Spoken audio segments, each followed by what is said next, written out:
Hai, Assalamualaikum. Salam sejahtera. Anda bersama saya Afzal Zaman bertemankan rakan setugas Naila Huda. Hari ini sangat istimewa kerana kami berada di penjara Kajang. Adakah kru Awani Pagi ditangkap oleh ni dimasukkan dalam penjara? Bukan. Kita berada di sini untuk meraihkan Hari Penjara ke-230 dan kita nak tahu bagaimana sebenarnya kehidupan di sebalik tirai besi ni. Nak tahu? Jom kita tengok. Ya.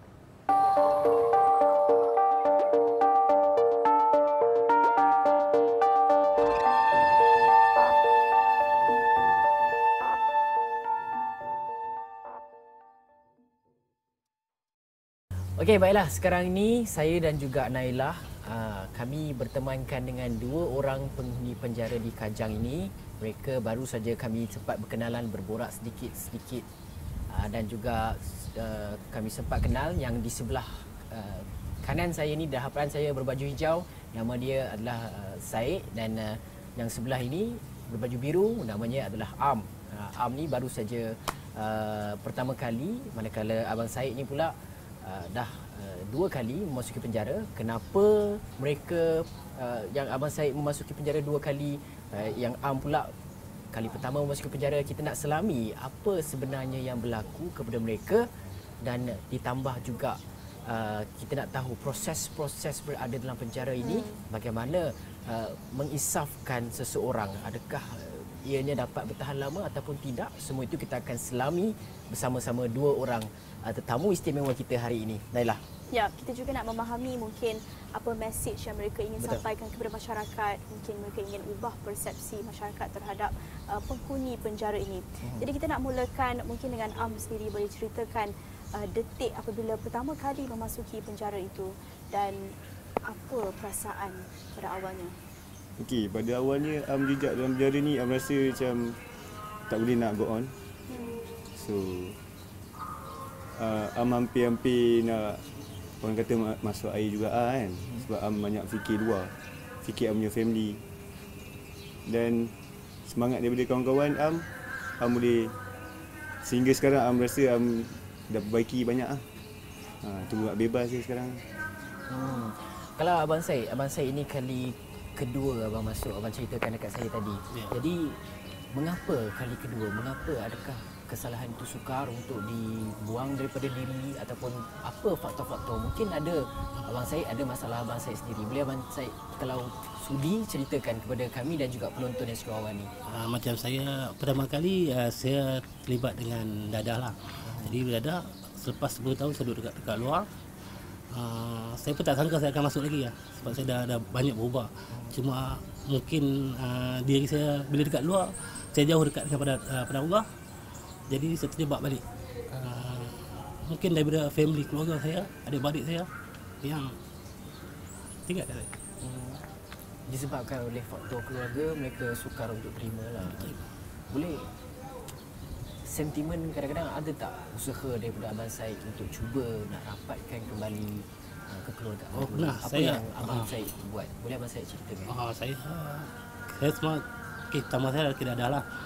Jadi selepas 10 tahun tu saya cuma dengan adik-beradik ni, bila saya balik kampung, masyarakat orang cakap bila balik, contoh bila kita pergi surau, nanti dia cakap jaga-jaga nanti selipar hilang, barang-barang dekat hilang.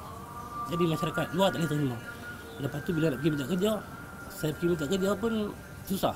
Dia cakap KDM meeting, nama ada rekod, susah nak dapat kerja. Jadi saya cuba juga.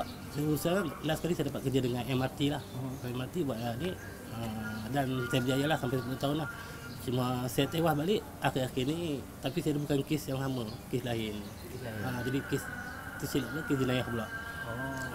Yang pada ketika yang kali kedua ni kes jenayah. Lepas 10 tahun saya pun tak nakal saya dah masuk. Tapi ketika itu apa dalam fikiran abang Said? Saya pun saya rasa ini bukan tekanan. Saya tak buat benda ni. Cuma mungkin dah bila kita duduk, pangkat saya senior site supervisor. Jadi kalau apa-apa tanggungjawab tu lebih kepada saya. Jadi saya kena terima lah. Kalau saya tak boleh nak jawab, tak boleh buat ni, jadi dia akan talang kepada saya balik lah. So saya lalui lah hukuman. Tapi beza dia, dulu jenayah dia hukuman dia dadah, sekarang ni jenayah. dengar cerita Abang Said tadi, kali Okay. kedua masuk, beliau dalam masa yang sama juga apabila keluar menghadapi tekanan daripada keluarga. Ada keadaan keluarga yang sukar nak terima kita balik, nak cari kerja pun.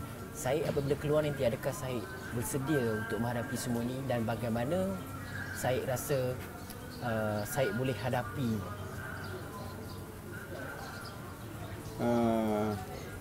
Rasa akan akan kuatkan semangat untuk menempuhi apa yang akan lalui, kan. Setengah orang dia akan macam Am sendiri tak payah orang lah. Am sendiri akan cuba perbaiki daripada Am punya disiplin Am. Sebelum ni kat luar Am memang orang kata serabai kan, tak disiplin, masa pun tak pancul. So dalam ni Am belajar semua benda. Sampai sekarang ni pun Am memegang jawatan sebagai PRS dekat Am punya therapeutic community. So Am sebagai role model kepada Am punya kawan-kawan ni.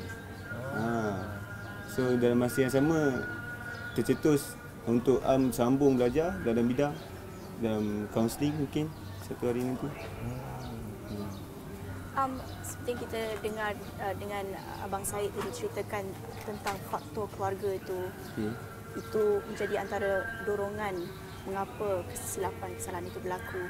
Bagi Am pula bagaimana? Faktor yang mendorong kesilapan. Kita tak payah berlapik ke apa ke. Saya pun sama umur dengan Am. Adakah faktor kawan-kawan ke? Saya pun juga ada kawan-kawan yang kadang-kadang buat benda yang tak sepatutnya dan sebagainya kan. Tapi kita kadang-kadang kita nasihat kawan susah. Kadang-kadang kita pun sekali ikut juga kawan-kawan. Apa faktor-faktor ni tu Am? Faktor Am suka duit lah. Am tertarik kepada duit. Sebab kerana duit kita akan dapat apa yang kita nak. Okey, sebagai contoh, Am punya kehidupan, Am suka dengan handphone, Am suka dengan pakaian, Am suka dress up apa semua kan. Yang mana yang lelaki suka, jam. So Am tertarik dengan benda-benda ni. So Am perlukan duit. Kalau Am tak ada duit, orang kata perempuan pun susah nak datang dengan kita, betul? Tapi sebabkan duit ni, Am rasa obses sangat dengan duit. So Am buat benda macam ni lah.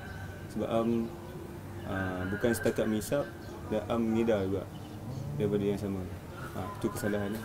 Kalau kata nanti Am, tadi Am cakap Am pun hampir nak habis hubungan semua. So nak kekang diri, nak disiplinkan diri.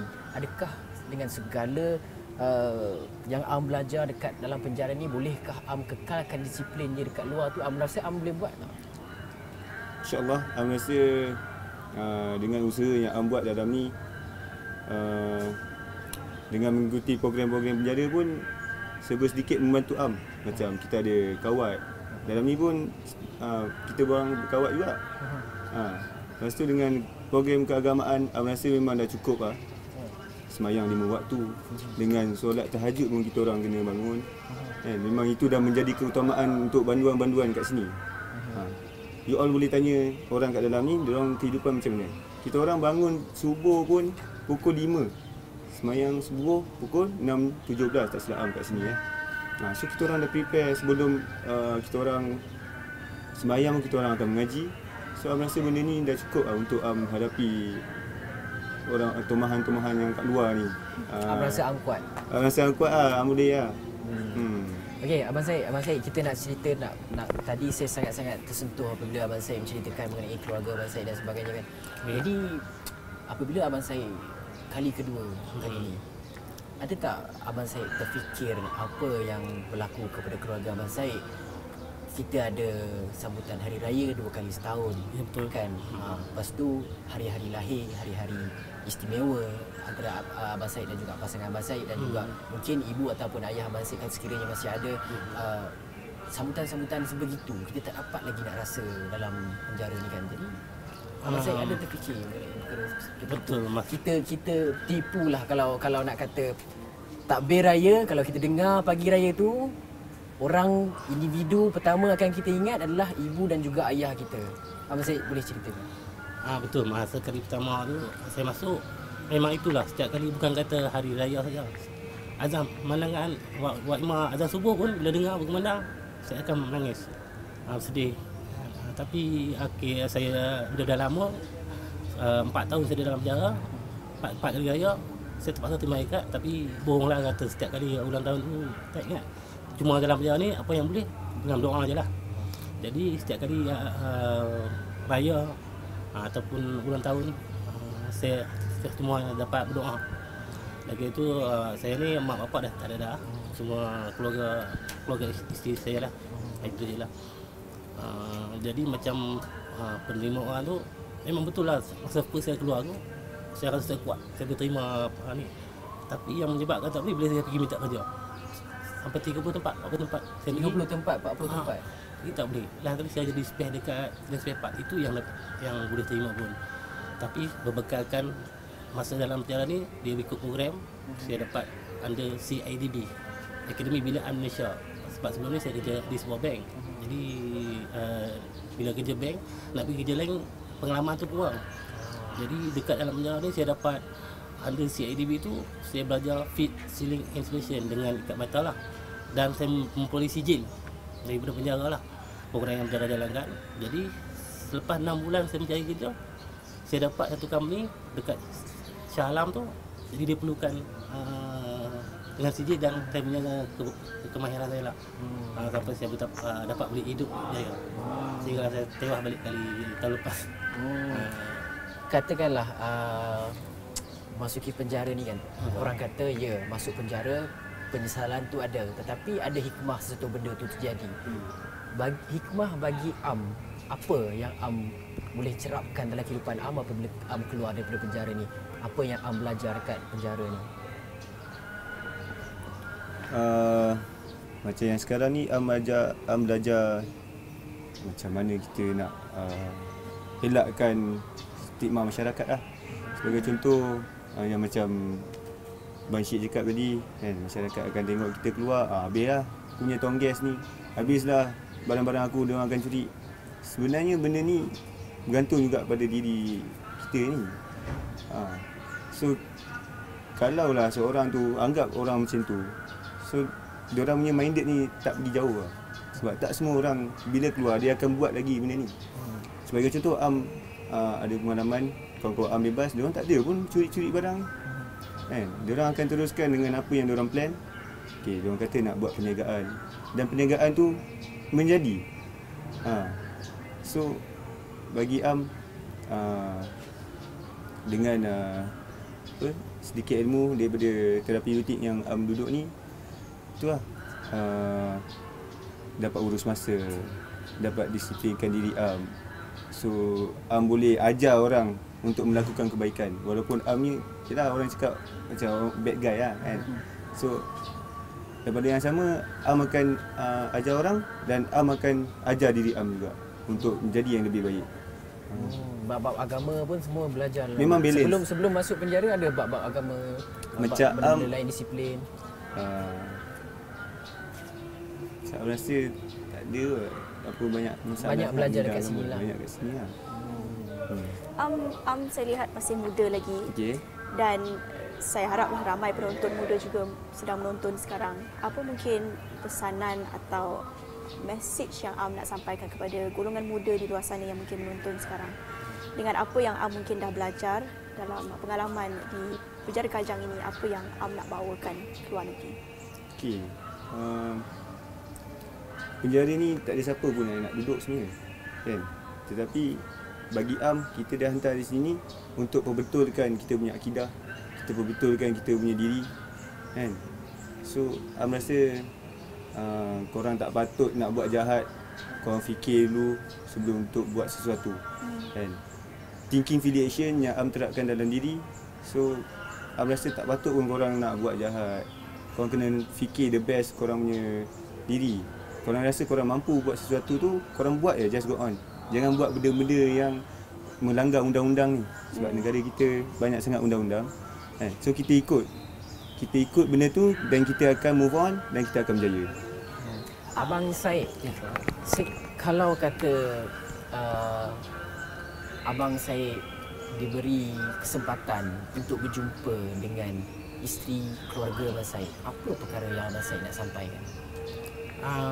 Pertama kali saya nak titik beratkan tentang agama lah. Sebab bila dekat luar tu kita tinggal solat lah. Maksudnya tinggal solat, jadi kita akan hanyut. Saya ada anak. Saya ada anak 9 orang. Kalau ada depan anak abang Syed itu, apa yang abang Syed nak cakap? Saya cuma okeylah, anak-anak saya alhamdulillah semua berjaya. Jadi teruskan, tapi janganlah cuba benda-benda macam dadah ni. Jangan, sebab bila anak dadah, bila kita dah ada rekod, kalau masa muda rugi. Sebab apa, bila kita dah keluar nanti peluang pekerjaan memang susah. Macam saya pun mungkin kali kedua ni saya keluar, harapan saya cuma nak boleh meniaga lah. Meniaga atau kerja kebun je lah. Itulah, jadi maknanya janganlah buat benda-benda yang silap. Sebab kadang-kadang kerana dadah, jenayah lain akan timbul. Sebab apa, rekod kita ada, walaupun kita tak buat, orang akan cakap. Boleh pakai jari, dia cakap orang ni ada rekod. Jadi kita akan jadi suspek. Jadi jangan dekat dadah. Sekarang penerimaan keluarga abang Syed kan. Abang Syed sebagai orang yang pernah berpenghuni di penjara ni, ada tak macam kadang-kadang anak-anak hilang hormat ke?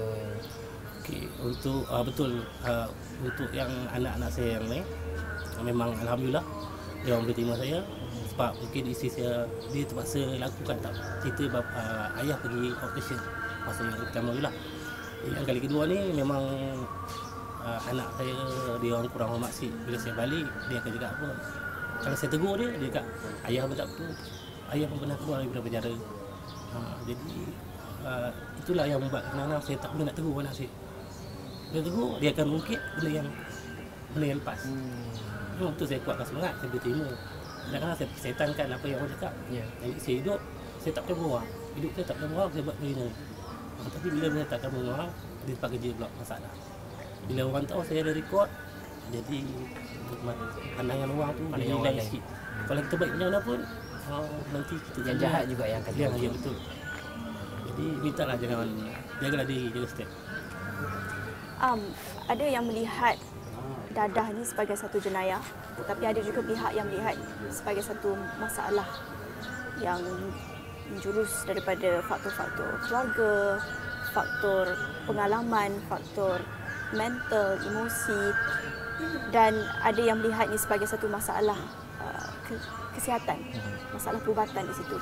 Bagaimana Am sendiri melihat mungkin ada persepsi masyarakat yang perlu ubah dari sudut melihat kepada masalah dadah ini? Apa pandangan Am?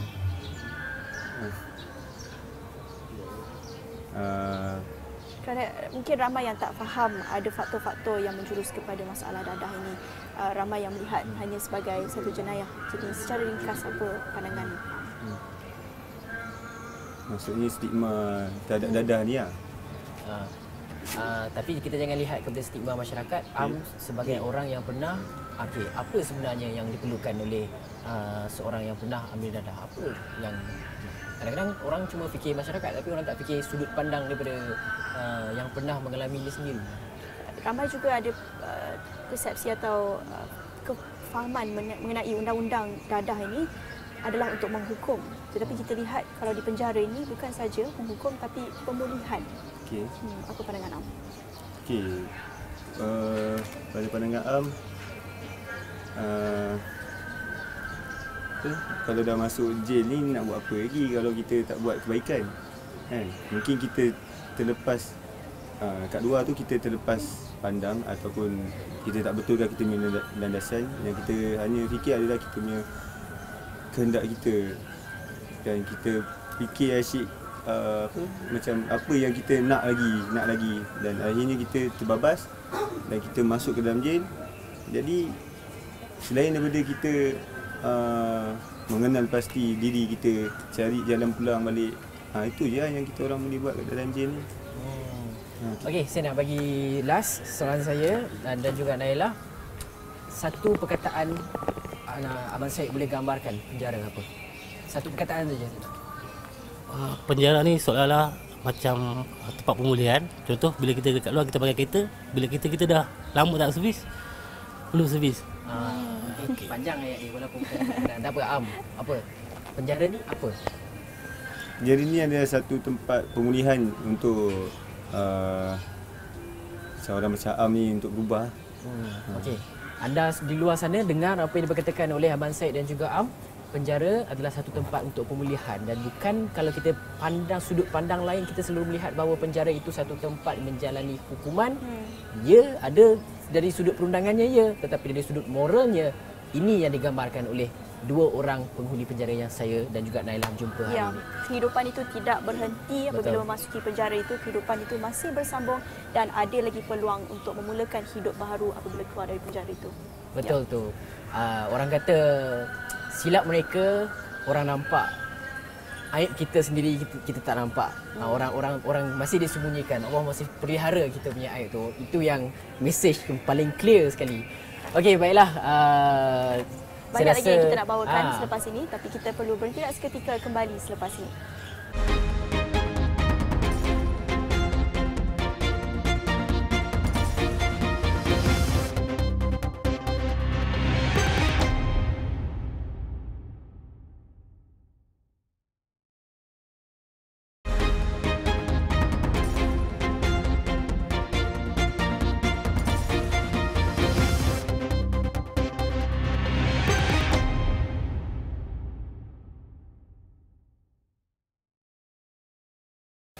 Bertemu kembali di Awani Pagi. Saya Nala Huda bersama Afizia Zaman berada di penjara Kajang. Kita nak memahami bagaimana kehidupan dalam penjara ini. Ramai yang tak tahu sebenarnya ada banyak program-program.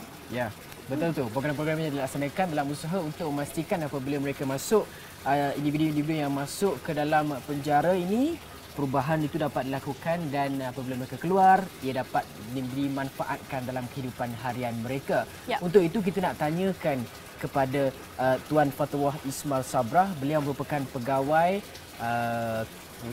pemulihan di penjara Kajang ini. Kita nak tanyakan, Tuan, kalau kita tengok banduan-banduan, mereka masuk ke dalam ini, mereka dalam keadaan yang macam-macam perangai, ragamnya macam-macam, ada yang masuk begitu keras, kasarnya, nak tangani semua benda tu bukan senang. Jadi apa program-program yang dilaksanakan kepada mereka di dalam penjara ini? Saya difahamkan ada fasa-fasa tertentu kan? Jadi Tuan boleh terangkan. Apabila seseorang masuk dalam penjara,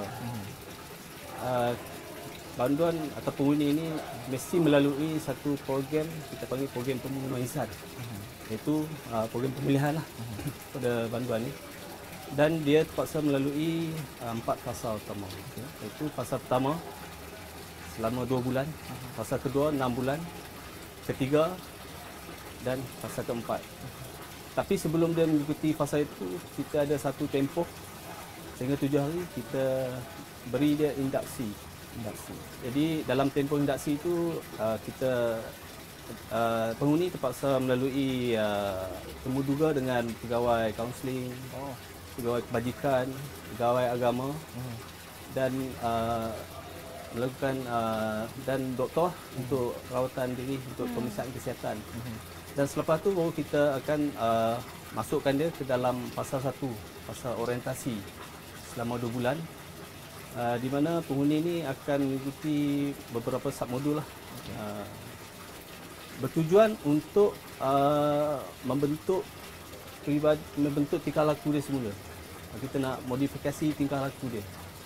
Contoh dalam modul pertama tu apa yang dilakukan? Contohnya kita bagi latihan kawat.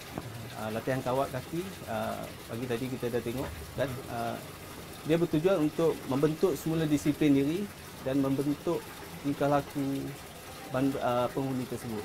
Itu dalam fasa 1 lah. Dalam tempoh 2 bulan, penghuni tersebut akan dinilai. Kemudiannya sekiranya dia melepasi syarat-syarat kita, penghuni tersebut akan diserapkan ke dalam fasa 2 lah untuk mengikuti program fasa 2, iaitu program pengukuhan sasiah. Fasa 2 ni tempoh dia 6 bulan. Dalam fasa 2 ni dia ada kita ada modul TC, Therapeutic Community, kita ada modul halakah, kita ada modul pendidikan dan bimbingan dan banyak lagi lah. Dan modul fasa 2 ni bertujuan memberi input pengetahuan kepada banduan supaya diorang ni mempunyai maklumat ataupun pengetahuan tentang kehidupan dalam penjara, kesalahan-kesalahan yang diorang buat apabila dimasukkan penjara kan. Jadi itulah tujuan di fasa 2 kita buat. Oh, yang ketiganya? Di fasa 3 apabila banduan melepasi syarat, melepasi penilaian fasa 2, 6 bulan di fasa 2, penghuni ini akan ditemuduga untuk pergi ke fasa 3, iaitu kita panggil fasa kemahiran. Fasa kemahiran ni kita adalah bekerja di bengkel usaha sama, bengkel-bengkel kerajaan, ataupun kita beri peluang diorang untuk Mendapatkan kemahiran mendapat lah. kemahiran bersijil. Yang kita tengok seperti di bengkel roti, sijil SLDN. Dan sijil-sijil ni, kemahiran ni sebenarnya sangat membantu penghuni-penghuni ini untuk kepulihan diri yang lebih konstruktif lah. Ya. Dan setelah fasa 4 kita pergi kepada fasa reintegrasi. Kita nak menyediakan penghuni-penghuni ini kepada masyarakat luar. Kalau kita tengok sebenarnya kepulihan diri penghuni ini sebenarnya perlukan kepada sokongan dan dukungan daripada masyarakat. Contohnya kalau kita tengok sistem parol. Sistem parol ni adalah satu sistem di mana penghuni menjalani hukuman dia di luar. Ya. Kan? Jadi apabila menjalani hukuman di luar, jadi sokongan keluarga itu amat penting. Sokongan masyarakat itu amat penting. Itu adalah. Ya. Kita juga nak memahami ada perbezaan antara konsep hukuman sepanjang hidup dengan konsep hukuman sepanjang hayat. Ada perbezaan. Mungkin selalu interchangeable, mungkin senang terkeliru antara kedua itu, tapi mungkin tuan boleh bezakan ada sebenarnya perbezaan antara dua-dua tu. Banduan hayat, banduan kita panggil banduan yang dijatuhkan hukuman tahanan limpah sultan.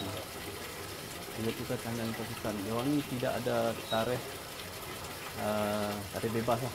Cuma mengharapkan daripada pengampunan. Berbeza dengan hukuman seumur hidup. Diorang ni hukuman yang lama, 20 tahun, 30 tahun itu ada hukuman seumur hidup. Itu perbezaan dia. Tuan, kalau kita tengok kepada model-model yang dilaksanakan di penjara ni kan, Tuan sendiri sebagai pegawai pemulihan, Tuan melihat sendiri, Tuan menilai sendiri bagaimana penghuni penjara ini menjalani model-model tersebut. Saban tahun Tuan pun dah kenal, dah faham sangat dengan model-model ni. Tuan tengok keberkesanannya bagaimana?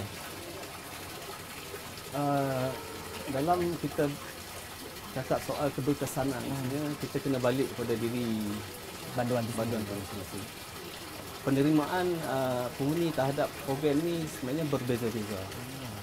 Sebab tu dalam Jabatan Penjara, pemulihan ni dia berteraskan 3 konsep. Satu, pemulihan kendiri. Kedua, pemulihan yang saya katakan tadi, pemulihan secara melalui teladan. Yang ketiga adalah pemulihan secara berstruktur.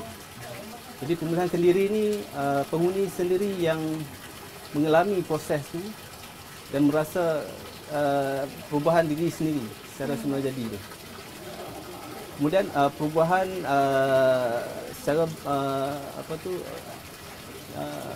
yang saya maksud yang kedua tadi, dia melihat kepada contoh-contoh teladan.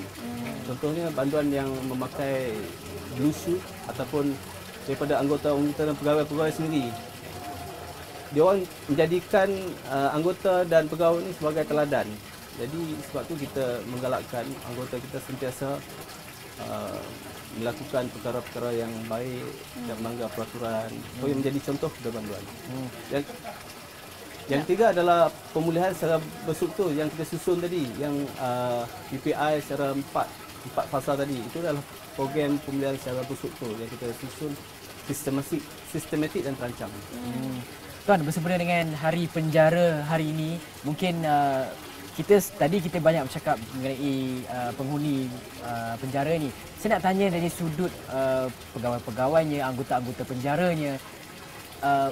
Apabila masuk ke dalam penjara ini, diumpamakan seperti apa orang kata macam nyawa tu boleh bila masa.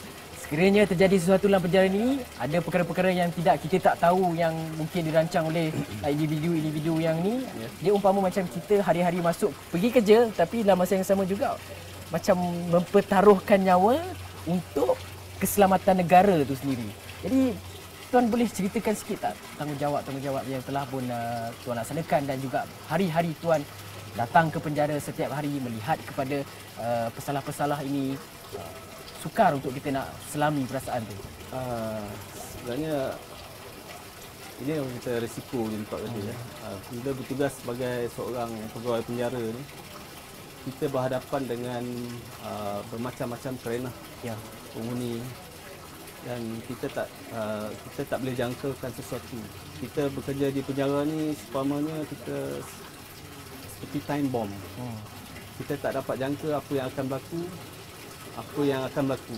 Cuma sebagai seorang penjara ni kita dah dididik tentang bagaimana kita nak mengawal penghuni, bagaimana kita nak mengelpasti keadaan tu.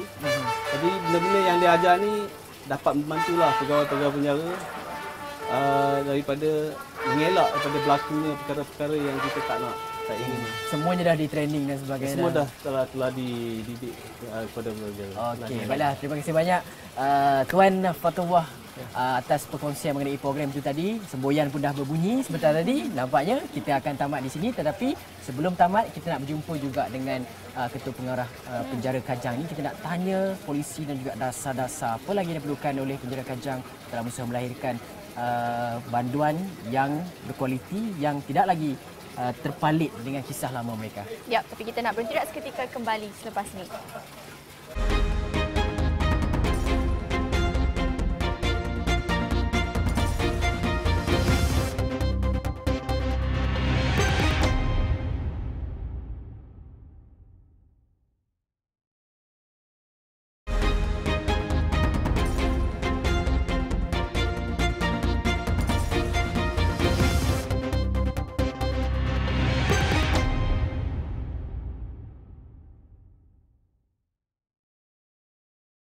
Bertemu kembali di Awani Pagi bersama saya Naila dan Afizi. Tadi kita bersama dua penghuni penjara dan juga bersama pengawal pemulihan di Penjara Kajang untuk memahami bagaimana kehidupan dalam penjara ini, dan kita juga nak memahami apa objektif dan juga polisi-polisi yang dilaksanakan dalam penjara. Betul tu.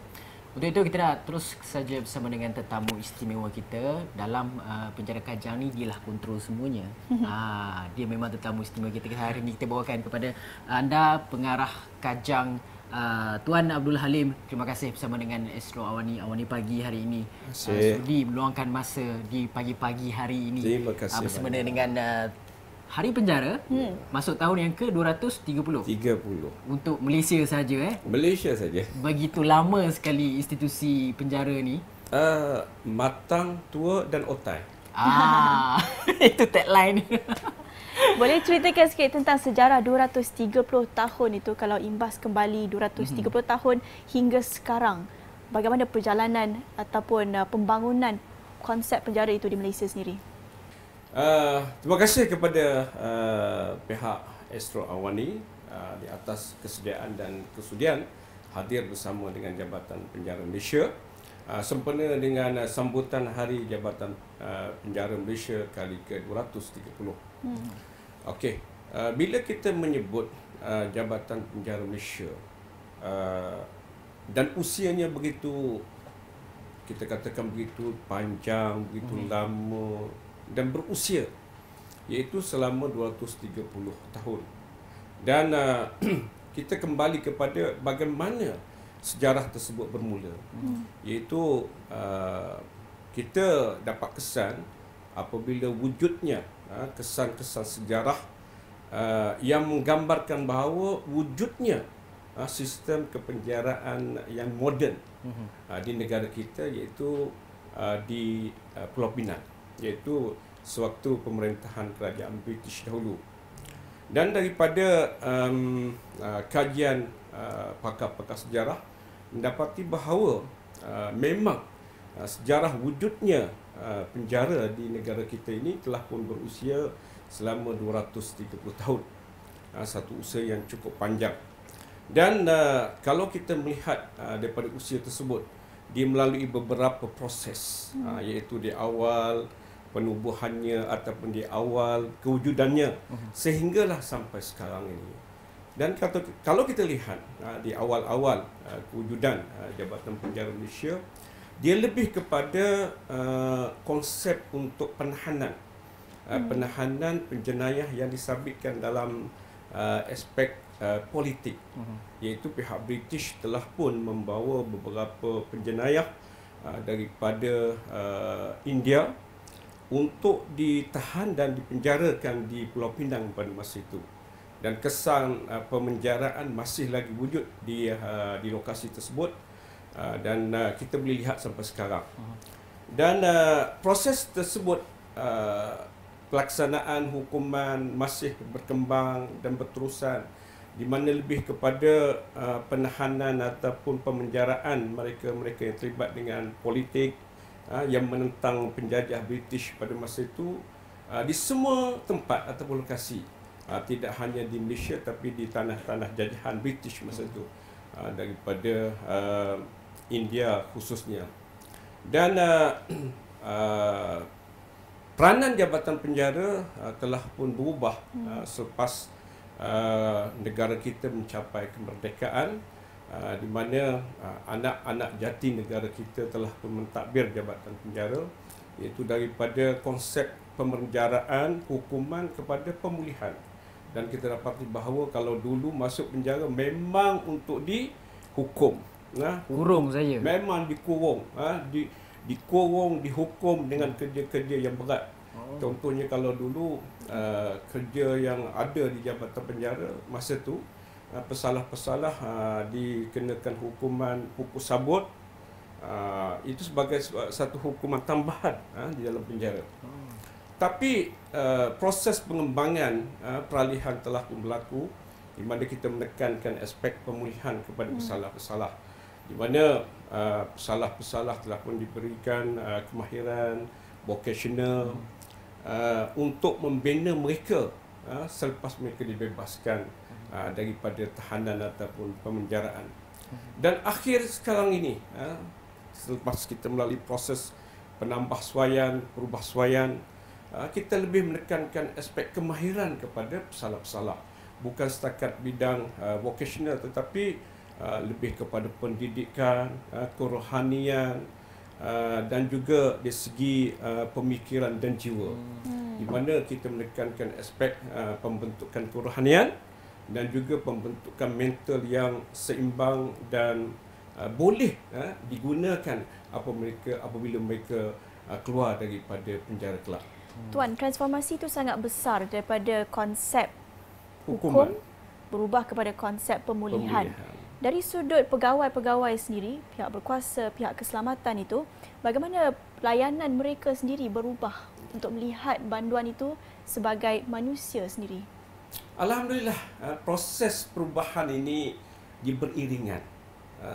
Kalau kita lihat pembangunan kemanusiaan di kalangan pesalah-pesalah sendiri telah berubah, begitu juga dengan pegawai-pegawai dan anggota kami, di mana pegawai-pegawai kami telah pun menunjukkan peningkatan, khususnya di dalam layanan kepada pesalah-pesalah.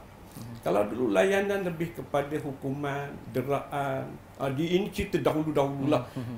Maknanya semua orang tahu bahawa bila masuk penjara tu memang ada unsur-unsur penderaan dan sebagainya. Tapi sekarang ini proses peralihan, perubahan telah pun berlaku, di mana pegawai-pegawai kita telah didedahkan dengan ilmu-ilmu baru, ilmu-ilmu berkaitan dengan pemulihan, ilmu berkaitan dengan keagamaan, dan juga ilmu berkaitan dengan psikologi.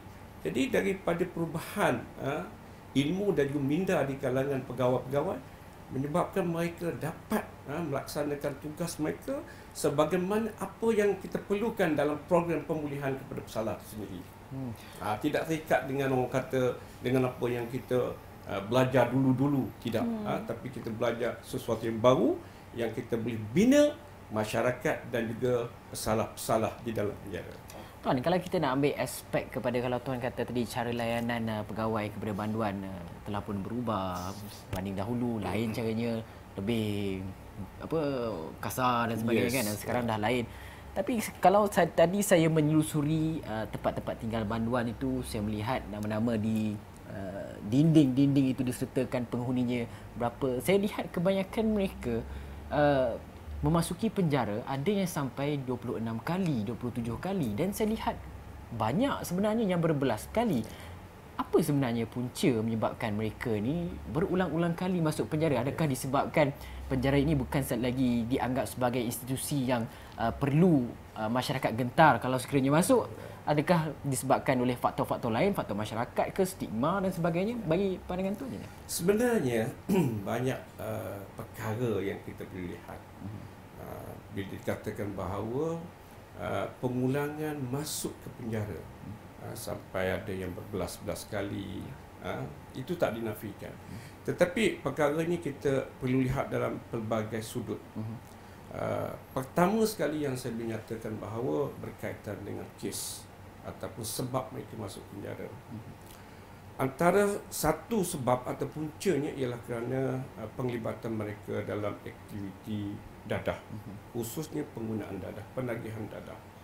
Dan inilah satu yang menjadi cabaran kepada negara kita. Bukan setakat dalam penjara, tapi semua. Bila terlibat dengan penagihan dadah, mereka biasanya terlalu sukar untuk terkeluar ataupun keluar daripada perkara tersebut ataupun aktiviti tersebut. Dan kerana itu mereka ditahan kerana kadang-kadang mencuri, kadang-kadang dengan kes-kes yang katanya berulang-ulang. Kerana apa? Kerana masalah penagihan dadah. Dan saya lihat bahawa inilah punca yang paling besar yang menyebabkan mereka berulang masuk penjara. Tetapi bagi kes-kes lain memang terlalu jarang. Dan satu perkara lagi, bila melibatkan penagihan dadah, biasanya bila mereka keluar, ini masalahnya. Stigma masyarakat pun ada, keupayaan mereka untuk bekerja pun ada, ataupun mereka gagal untuk membina diri mereka semasa berada di luar penjara. Dalam penjara cantik, disiplin, teratur semua, dengan disiplinnya, dengan program keagamaannya, dengan pematuhan tata cara hidupnya, memang cantik. Saya boleh tengok apa yang berlaku dalam, kan. Tapi bila berada di luar, dari kawalan diri mereka pun tak terkawal.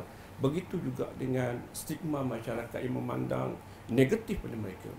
Jadi inilah yang menyebabkan mereka kadang-kadang terjebak kembali dalam aktiviti yang tidak elok, menyebabkan mereka terpaksa masuk semula ke dalam penjara. Tuan, secara macam tadi Tuan cakap, dadah menjadi masalah besar dan mereka boleh dikatakan berulang kali masuk dan banyak di penjara.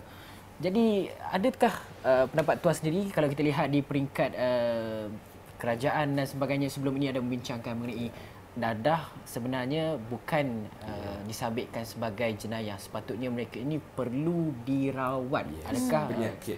Kita nak tahu daripada pihak penjara sendiri, apa pandangan? Saya setuju. Sebenarnya kesalahan menggunakan dadah ini perlu kita lihat dalam skop yang berbeza. Dan saya lihat penekanan yang diberikan oleh agensi dadah kebangsaan yang mengklasifikasikan bahawa penagih dadah ini sebenarnya bukan penjenayah, tapi dikategorikan sebagai penyakit. Jadi kalau penyakit, maknanya kita perlu rawat mereka. Sesuatu yang perlu kita sembuhkan mereka. Cuma sekarang ini ada tak kaedah yang betul-betul mampu merawat ataupun menyembuhkan penyakit mereka? Ini yang kita lihat. Maknanya kepada penagih-penagih dadah ataupun pengguna-pengguna dadah, ada tak satu kaedah yang betul-betul boleh memulihkan mereka dan sehingga mereka menghentikan kegiatan-kegiatan yang boleh menjuruskan mereka kembali ke penjara. Jadi yang ini yang perlu kita lihat bersama, bukan setakat di peringkat agensi-agensi yang terlibat saja, tapi pada saya perlu kita luaskan Kementerian Kesihatan, Kementerian Kebajikan, Kementerian Pendidikan, NGO dan sebagainya. Melihat perkara ini sebagai satu kaedah bagaimana kita nak menghentikan penyakit yang menular dalam masyarakat kita. Tuan sebagai pengarah penjara Kajang, betul? Okey. Okey. Saya nak tanya Tuan, sudah semestinya Tuan tahu dalam dan juga luar cerita dalam penjara Kajang ni, apa masalah-masalah dan juga isu-isu yang dihadapi oleh penjara Kajang. Sebagai contohnya, saya difahamkan jumlah banduan itu ramai. Adakah staf-staf pekerja-pekerjanya cukup untuk tampung? Dan juga tekanan kos, tekanan kewangan dan sebagainya. Bagaimana apa isu-isu sebenarnya, dan juga mungkin ada Tuan sendiri sebenarnya ada solusi yang boleh kita cadangkan. Alhamdulillah, soalan begitu cantik sangat. Lama dah saya tunggu soalan ini. Kalau kita lihat apa yang berlaku di peringkat penjara Kajang saja. Hari ini jumlah banduan di penjara Kajang seramai 6,325 orang. 6,325 orang. Sedangkan kapasiti muatan untuk saya ataupun untuk penjara Kajang cuma 3,500 orang saja. Dua kali ganda. Dua kali ganda. Maknanya segala aset, segala prasarana yang sepatutnya digunakan untuk mentadbir, mengurus seramai 3,500 orang banduan, terpaksa kita gunakan. Dan pegawai mungkin kena kerja dua kali ganda juga. Seolah kita terpaksa guna dua kali ganda. Satu kena. Dari segi kaki tangan, sumber manusianya, sumber keuangannya, dari segi kemudahan penginapannya, dari segi layanan kepada pesalah-pesalahnya, contohnya pakaian dia, contohnya peralatan harian dia, ubat-ubatan dia. Cuma yang tak kurang satu je kami di sini. Walaupun berapa ramai banduan yang datang, makanan tak terabai. Itu yang penting. Tak terabai makanan. Tapi yang lain saya terpaksa uruskan. Yalah, sepatutnya kita menguruskan 3,500. Tapi terpaksa kita gunakan untuk 6,000 lebih. Jadi saya bersyukur kepada pegawai-pegawai saya. Tabik pada pegawai-pegawai saya, walaupun dalam keadaan begitu kekangan begitu hebat, tapi alhamdulillah kami mampu mentadbir, kami mampu menguruskan pesalah-pesalah dengan baik sehingga tidak adalah isu-isu besar. Okey Tuan, kita pun sekarang ni mendapat kerajaan baru. Secara ringkasnya, apa Tuan harapkan daripada pihak penjara sendiri kepada kerajaan baru kita? Besar harapan saya, besar harapan Jabatan Penjara Malaysia kepada pimpinan kerajaan yang baru, dan saya percaya bahawa yang amat berhormat Perdana Menteri Malaysia sebenarnya adalah sebelum ini sebagai Menteri Dalam Negeri, iaitu menteri yang mengurus mentadbir salah satu agensi yang besar dalam Kementerian Dalam Negeri, iaitu Jabatan Penjara. Dan saya dengan rasa begitu rendah diri mengharap dan juga memohon supaya kerajaan di bawah pimpinan yang berhormat melihat Jabatan Penjara dengan lebih fokus, dengan lebih meluas, kerana ini merupakan sebahagian daripada penentu keselamatan negara kita. Dalam Jabatan Penjara Malaysia, kita ada lebih kurang 80,000 pesalah-pesalah dalam pelbagai kategori. Dan kami mampu menjaga mereka dengan baik. Bayangkan kalau kumpulan ini terkeluar dalam masyarakat, dalam negara, kita boleh bayangkan apa yang berlaku. Tapi setakat ini, alhamdulillah, walaupun dalam keadaan yang begitu kekangan, tapi kami masih mampu untuk mengurus, menjaga dan mentadbir mereka yang berada dalam Jabatan Penjara Malaysia supaya akur dan patuh dengan peraturan kita dan seterusnya memberikan kestabilan kepada negara kita. Itu yang kita lihat. Ya. Baik, terima kasih kepada Tuan Abdul Halim sikit sebanyak kongsikan bukan saja tentang sejarah penjara itu sendiri, institusi penjara, juga bagaimana transformasi penjara itu daripada konsep menghukum kepada konsep merawat dan memulih banduan di Malaysia ini. Terima kasih kepada pengarah penjara Kajang dan juga membenarkan kami melihat bagaimana kehidupan dalam penjara itu sendiri. Sangat satu pengalaman yang sangat istimewa buat kita. Betul tu, sikit sebanyak membuka mata kita lah dekat luar sana tu supaya mematuhi undang-undang dalam negara kita sendiri, dan kita dapat lihat sendiri apa yang dijalani oleh mereka yang berada di sebalik tirai besi itu boleh kita menjadikan sebagai pengajaran. Okey, sekian daripada kami daripada Awal Ni Pagi di penjara Kajang ini, khas bersempena dengan Hari Penjara. Kita raikan kaki tangan penjara itu sendiri. Hargai ijazah mereka kerana mereka menjaga keselamatan negara kita. Dan juga buat penghuni penjara, kita harap dapat memberikan satu image yang sedikit positif kerana mereka juga memerlukan sokongan masyarakat untuk memperbaiki hidup mereka. Sekian saja daripada kami di Awal Ni Pagi bersama saya Nala Huda. Saya Fizal Zaman. Assalamualaikum. Salam sejahtera.